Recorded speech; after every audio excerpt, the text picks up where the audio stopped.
Bonjour à tous, j'espère que vous allez bien. Et moi, je suis bien arrivée à Abidjan. Tout s'est bien passé. J'ai commencé en même temps les rendez-vous. Alors, tous ceux qui souhaitent me rencontrer, vous pouvez prendre rendez-vous avec Madame Bomba. Voilà, son numéro est tout juste affiché en haut de la page. Voilà, merci à vous tous qui aimez mes publications, qui m'envoient des messages d'encouragement, de soutien et tout. Que Dieu vous bénisse. Merci. Alors, je veux parler aujourd'hui d'un sujet très important. Parce que tout le monde me demande, mais comment consacrer une maison, comment consacrer une nouvelle entreprise, comment bénir sa maison. Une maison qu'on vient d'acheter, une maison qu'on veut louer et tout. Et c'est pour ça aujourd'hui que je fais cette vidéo, pour expliquer un peu, n'est-ce pas, comment bénir et consacrer sa maison ou son entreprise. Alors, vous achetez une nouvelle maison ou vous êtes en location, vous louez une maison et vous voulez aménager dans cette maison. Et il convient normalement de sanctifier, de purifier la maison avant d'habiter. Pour ceux qui ne le font pas, il est très recommandé de le faire. Même si c'est un nouveau bâtiment, un nouvel immeuble, une nouvelle villa, il est très important de purifier, sanctifier, consacrer sa maison ou même son entreprise. D'abord, premier point, les maisons. Vous avez une nouvelle maison et vous voulez aménager.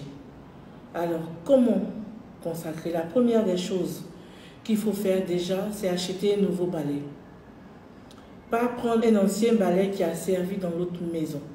Un nouveau balai. Même si la maison est propre, il n'y a rien à balayer, achetez un nouveau balai et venez dans la maison.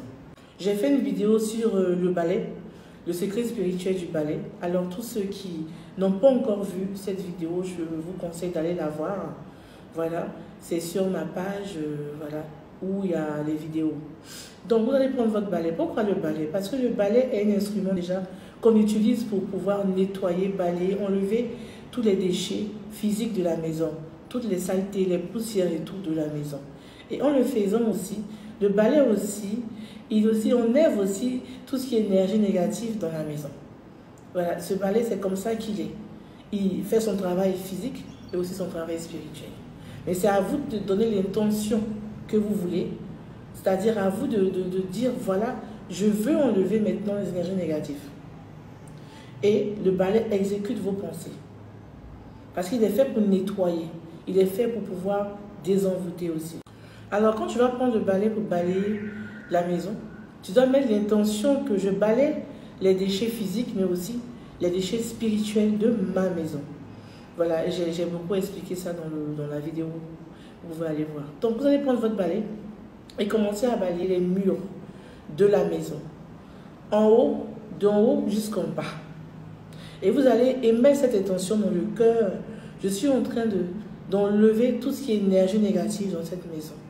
Et vous balayez la maison. Même si la maison est propre, je vous dis, balayez la maison. Et vous mettez tout, vous balayez de l'extérieur, de l'intérieur vers l'extérieur. Et vous faites sortir toute la poussière et tout, au dehors, par la porte. Ensuite, qu'est-ce que vous allez faire? Vous allez acheter du sel gros grain, du sel de gemme. Voilà, du sel brut. Et vous allez mettre ce sel-là aux extrémités de la maison, c'est-à-dire où les murs se croisent. Vous mettez une poignée de sel ici, une poignée de sel dans l'autre extrémité, et aussi dans chaque pièce, dans toutes les extrémités des pièces, que ce soit les toilettes, la cuisine, la salle de bain, le balcon, le jardin pour ceux qui ont des villas, voilà, l'escalier et tout. Et vous mettez ça aussi au centre de la maison. Ensuite, vous allez payer du lait de vache ou du lait Kondia et tout. Si vous n'avez pas eu de lait de vache, prenez le lait Kondia. Donc, vous allez prier sur ce lait parce que le lait déjà, ça symbolise la purification, la propreté, la pureté. Et on fait des bains de lait pour une purification, une propreté, une pureté physique parce que le lait même déjà, ça nettoie le corps physique comme aussi le corps spirituel. Après avoir sanctifié, béni votre lait, parce qu'il faut sanctifier toutes choses, vous allez verser le lait dans la maison, partout dans la maison. Vous pouvez prendre 2 litres ou 3 litres, ça dépend de la maison, ou 1,5 litre. Vous allez verser le lait partout dans la maison. Ensuite, vous allez fermer la maison. Vous allez fermer la maison à clé, vous allez partir. Et laisser toute la nuit le sel, le lait, comme ça dans la maison. Ne vous inquiétez pas, ça ne va pas sentir mauvais. Au contraire, le matin, quand vous allez rentrer dans la maison, venez le matin, vous allez voir que la maison sentira bon, elle sentira du lait. Voilà, tout simplement. Et donc, le matin, vous entrez dans votre maison. Et là, maintenant, à ce moment, l'étape suivante, c'est de faire quoi? De laver, n'est-ce pas, la maison entièrement. Vous payez quelqu'un, des jeunes, mais vous-même, vos filles, vos fils, vous venez laver votre maison. Pourquoi on demande toujours de laver la maison avant d'entrer? Par exemple, même si vous avez un problème avec le sel ou le lait, si vous ne voulez pas le faire, il est très important de laver la maison. Même si la maison est propre, même si les anciens propriétaires ont déjà tout lavé avant de partir, vous, quand vous entrez dans une nouvelle maison, lavez la maison. Laver et enlever, en fait, laver déjà, ça symbolise le fait d'enlever tous les débris énergétiques qui sont restés dans cette maison. Même si c'est une nouvelle maison, vous devez laver la maison. Voilà, c'est le conseil que je vous donne. Et ensuite, après avoir lavé la maison, déjà, il faut que je vous explique une chose qui est très importante. Quand des personnes vivent dans une maison, pendant une longue période, ces personnes laissent des débris énergétiques dans la maison. Ces personnes laissent leur propre vibration dans la maison. Les anciens habitants laissent leur énergie dans la maison. Les murs absorbent leur énergie. Les carreaux absorbent les énergies. C'est-à-dire que la maison même absorbe les énergies des anciens, des propriétaires, de ceux qui habitent. Et quand ces personnes-là partent, les énergies de ces personnes-là sont encore dans la maison. Donc il est important de pouvoir annuler, nettoyer, purifier toutes ces énergies. Elles peuvent être bonnes, elles peuvent aussi être mauvaises. Mais il est très important d'enlever les vibrations énergétiques de ces personnes-là qui sont restées. Même si c'est une nouvelle maison, il est important de le faire. Parce qu'on ne sait pas, pendant qu'on n'était pas encore dans la maison, ce qui s'est passé. Voilà, donc c'est important d'enlever. Donc après le lavage de la maison, on va passer à une étape particulière, mettre les encens. Pourquoi mettons les encens? Je vais vous expliquer. Chaque encens a un taux vibratoire. Et chaque encens a ses vertus. Et il y a des encens de purification. Il y a des encens pour chasser certains démons. Il y a des encens aussi pour apporter, disons, les bonnes énergies dans la maison. Et donc, quand on met un encens spécifique dans une maison, il y a un taux vibratoire que va dégager cette maison, que l'encens va faire dégager dans cette maison. Et donc, s'il y a des entités, par exemple, qui vibrent bas, et on met des encens qui vibrent haut, tout ce qui est entité de basse vibration vont quitter la maison parce qu'ils ne pourront pas supporter l'odeur de la haute vibration qui est là. Donc automatiquement, s'il y a des démons et tous des esprits bizarres, ils vont partir. Ils ne pourront pas supporter, n'est-ce pas, la haute vibration de la maison. Parce que l'encens va faire monter la maison en vibration. Et donc, eux, les entités de basse vibration, c'est-à-dire les démons, les esprits bizarres, les esprits négatifs, les djinns négatifs et tout, ils vont partir tout simplement, ils vont libérer l'espace. Et donc, qui pourra venir? Des entités, n'est-ce pas, de haute vibration. Des entités qui vont vibrer haut, comme les anges, les archanges, les énergies lumineuses, les énergies de lumière, les énergies divines. C'est ceux-là, les anges gardiens, qui pourront pénétrer dans cette maison. Voilà pourquoi on dit souvent qu'il y a des encens, n'est-ce pas, qui appellent des anges et des encens qui appellent des démons. Parce que justement, quand la maison est dans une certaine condition, dans une haute vibration positive, elle va attirer, n'est-ce pas, des énergies positives.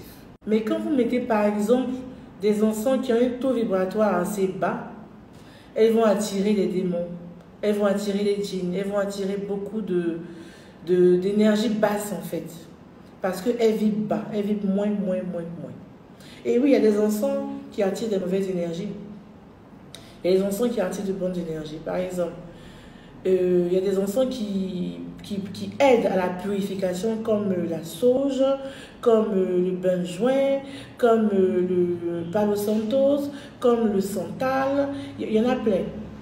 Voilà, il suffit d'avoir déjà les vertus de chaque encens que vous utilisez. Et pour avoir les vertus des encens, vous pouvez aller sur Google, il y a toutes les informations là-bas. Quel encens qui fait telle chose, quel encens qui a telle vertu. En fonction de ça, vous pouvez vous procurer des bons encens pour votre maison et pour vous-même. Alors nous sommes à l'étape de l'encens. Vous allez mettre l'encens à l'intérieur de la maison. Complètement, l'encens d'abord, le premier encens que vous utilisez, ça sera l'encens de purification. Et l'encens pour chasser les énergies négatives. Et je vous donne quelques noms. Il y a la sauge, il y a aussi le palo santos comme j'ai dit, il y a la myrrhe que vous pouvez utiliser, il y a aussi le musc que vous pouvez utiliser, voilà. Et il y a aussi le copal, il y a le pontifical. Tous ces encens-là, on les trouve dans l'église et on les trouve aussi dans les librairies et tout. Vous allez les utiliser pour purifier d'abord l'atmosphère de la maison. D'abord, c'est la purification. Et vous dites encore des prières de purification pendant que vous purifiez la maison entièrement. Je mettrai en commentaire des prières de purification, des prières de consécration. Donc, quand vous avez fini de purifier la maison avec les différents encens, maintenant, vous allez allumer les encens pour l'abondance. Les encens pour attirer tout ce qui est bon pour vous et pour les habitants de cette maison. Et quels sont ces types d'encens-là? Vous pouvez utiliser la lavande, vous pouvez utiliser l'encens Nazareth et l'encens manne. L'encens Nazareth et l'encens manne, ce sont des encens qui apportent tout ce qui est énergie positive. Quand on les met ensemble. Là, j'ai les deux encens. Voilà. Ça, c'est l'encens Nazareth. C'est l'encens manne. Les deux combinés ensemble, vous les allumez ensemble dans l'encensoir et vous mettez ça dans toute la maison. Il y a plusieurs encens et ça dépend de ce que vous voulez, de ce que vous recherchez et tout. Alors, quand vous avez fini de mettre l'encens, vous faites maintenant la prière. La prière de consécration de la maison. Vous consacrez votre maison. Vous priez. Je vais mettre les prières tout à l'heure en commentaire. Vous priez dans la maison. Pour pouvoir déjà, vous priez d'abord dans toutes les pièces. Il faudra consacrer toutes les pièces de la maison, que ce soit les douches, les WC, la cuisine, le jardin, les chambres, le salon, le balcon, partout. Vous consacrez chaque pièce de la maison. Après avoir consacré, sanctifié et tout, bénir chaque pièce de la maison, vous allez maintenant consacrer les portes. Pour ceux qui n'ont pas encore vu, peuvent regarder ma vidéo où je parlais des secrets spirituels des portes. La porte. Les portes sont des passages pour les humains, mais aussi pour les esprits. Alors, il est important de consacrer sa porte quand on consacre sa maison. On a consacré la maison, ok, mais il faut consacrer aussi spécialement toutes les portes, tous les portails de la maison. Et les portails ou les portes sont un espace, sont un accès, n'est-ce pas, entre l'extérieur et l'intérieur. Et c'est plein de vibrations. Les portes sont pleines de vibrations. On peut avoir des portes physiques comme des portes spirituelles. Et comme je dis dans la vidéo, il y a des portes à l'entrée de chaque village. Il y a des portes à l'entrée de chaque pays. Il y a des portes à l'entrée de chaque ville. Donc ceux qui n'ont pas vu la vidéo peuvent la voir. Donc, après avoir consacré les portes et les fenêtres, vous allez maintenant fermer ces entrées-là, ces accès-là de manière spirituelle. Donc vous allez dire, je scelle spirituellement toutes les entrées de ma maison. Je scelle, je ferme, je scelle spirituellement toutes les entrées de ma maison. J'interdis à toute entité invisible de pénétrer dans cette maison. Si tu es venu me faire du bien, sois la bienvenue. Mais si tu es venu me faire du mal à moi et à ma famille, je t'interdis l'accès de cette maison. Ce que vous proclamez avec la bouche agit dans le monde spirituel. Quand vous le faites, n'est-ce pas, bien sûr, avec la foi. Et donc, parce que l'univers est mental, tout ce que vous proclamez se passe réellement. L'univers est mental. Voilà pourquoi on parle aussi de foi, parce que tout ce qu'on proclame avec notre bouche, ça agit. Et si on dit des paroles avec foi, et nous sommes convaincus que ce que nous proclamons à l'instant là est en train de se faire, automatiquement, ça génère une vibration, une énergie dans le monde spirituel. Mais il faudra le faire avec foi. Voilà pourquoi est-ce que la malédiction agit, parce que quand la personne prononce quelque chose là, ça agit parce qu'il a prononcé. Donc pendant que vous faites votre prière de consécration, ou pendant que vous scellez, n'est-ce pas, les accès de votre maison, il est très important d'y mettre la foi. Ne pas dire seulement des paroles en l'air, mais de penser, de vibrer et d'émettre, disons, des intentions avec les paroles qui sortent, parce que l'univers est mental et ça agit automatiquement. Alors quand vous finissez, maintenant vous priez pour l'atmosphère physique et spirituelle de la maison. Vous allez dire que je proclame que l'atmosphère physique et spirituelle de ma maison soit chargée en bonne vibration. Je proclame la santé pour les habitants de cette maison. Je proclame la joie, la paix, l'abondance pour les habitants de cette maison. Et tout ce que vous voulez proclamer. Et quand vous finissez ça, le lendemain, vous partez, vous achetez, n'est-ce pas, des vivres, de la nourriture, soit du riz, du lait, du sucre, des pâtes alimentaires. Vous priez dessus et ensuite vous partez donner ça aux personnes démunies au nom de votre nouvelle demeure, au nom de votre nouvelle maison que vous allez nommer. Par exemple, vous appelez, vous dites un nom, par exemple, la maison s'appelle Éden. Donc, vous donnez cette nourriture au nom d'Éden. Les gens qui font ce qu'on appelle la pendaison de crémaillère et qui invitent les gens pour pouvoir fêter ensemble, disons, cette nouvelle maison qu'ils ont pu avoir. Et c'est très important aussi de faire des dons aux démunis. Voilà, c'est vrai que vous allez inviter vos amis, vos collègues et tout pour venir vous réjouir dans la nouvelle maison. Mais aussi faites des dons aux personnes démunies pour la nouvelle maison. Ensuite, c'est pareil aussi, c'est le même procédé pour les magasins, pour les boutiques que vous venez d'ouvrir par exemple. Par contre, les magasins et les boutiques, c'est très important de faire des dons avant l'ouverture. Voilà, l'ouverture par exemple se fait aujourd'hui, donc la veille, vous achetez des vivres et tout pour pouvoir offrir aux démunis au nom, n'est-ce pas, de votre entreprise, au nom, n'est-ce pas, de votre boutique avant même de l'ouvrir. C'est très, très, très, très important. Donc, pour l'entreprise, la boutique, comment ça se passe? Alors, après avoir offert des vivres aux personnes démunies au nom de l'entreprise ou de la boutique ou du magasin, vous allez faire le même procédé. Balayer l'endroit, mettre les encens, proclamer des paroles de bénédiction, comme j'ai dit. Je vais aussi faire une prière. Je vais publier aussi une prière spéciale pour les magasins, pour les boutiques en commentaire. Voilà. Vous aussi, vous devez aussi consacrer les portes parce que c'est par les portes que les clients vont venir. Et donc, vous allez consacrer les portes même de votre magasin, les portes même de votre entreprise. C'est très, très, très important. Je mettrai les prières de consécration des portes des entreprises en commentaire. Et donc, quand vous êtes chrétien, vous priez naturellement au nom de Jésus. Voilà. Et ceux qui ne sont pas chrétiens, ils prient comme ils veulent. Mais avec ces paroles-là. Vous pouvez créer vous-même vos propres prières avec vos propres mots. Voilà. Ce que je mets en commentaire, ça sera un exemple, n'est-ce pas, de prière que vous pouvez utiliser. Mais vous pouvez créer vos propres prières avec vos propres mots.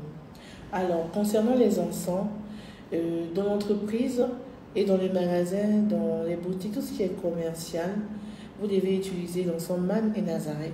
Voilà. C'est un encens d'abondance, c'est un encens qui attire les bonnes ondes et tout. Un encens qui fait de sorte que, disons, la boutique, le magasin d'entreprise même puisse briller encore. Toujours avec la prière, n'est-ce pas? Et aussi, il y a l'encens, j'ai un autre encens ici, qui est un encens de mélange spécial. C'est composé de benjoin, de manne, de Nazareth, de blé. Le blé, parce que le blé aussi est utilisé aussi comme encens d'abondance, pour ceux qui ne savent pas. Et aussi le pissenlit. Et cet encens-là, c'est spécialement pour les entreprises, pour les magasins et tout, parce que même l'encens de blé, quand on dit par exemple, pourquoi on appelle l'argent le blé? On appelle l'argent le blé, dans le blé et tout, parce que effectivement le blé est symbolisé aussi spirituellement comme de l'argent. Voilà. Et faire brûler l'encens de blé dans un commerce ou dans une entreprise et tout, ça favorise des bonnes ondes pour l'entreprise elle-même. Et ça, ce mélange est composé de ces éléments-là. Voilà. Donc, vous pouvez aussi faire des recherches sur Google sur les encens. Voilà, qui sont des éléments assez naturels à brûler dans l'entreprise et aussi devant la porte. Par exemple, ça, cet encens-là, il est à brûler devant la porte du magasin et de l'entreprise. Alors, j'espère que l'information vous a aidé. Voilà, comme je disais, je mettrai les prières en commentaire pour vous aider à bénir et consacrer votre maison, votre magasin et tout. Il est très important pour ceux qui font du commerce, pour les chefs d'entreprise, de faire des dons, des offrandes au nom de votre entreprise, au nom de votre société. Je le dis toujours à tous ceux qui viennent me voir, qui ont des entreprises. Faites des dons, faites des offrandes. N'hésitez pas à les faire. Autant que vous pouvez, faites-le. Pour vos enfants, faites-le. Pour votre mari, faites-le. Pour votre femme, faites-le. Pour votre maison, faites-le. Pour votre travail, faites beaucoup de dons et des offrandes, qui est très, très, très, très important. Parce qu'en spiritualité, il y a toujours la loi de l'équivalence. Alors portez-vous bien, que Dieu vous bénisse, que Dieu vous bénisse votre maison, vos activités, vos enfants, votre femme et toute votre vie. Bisous.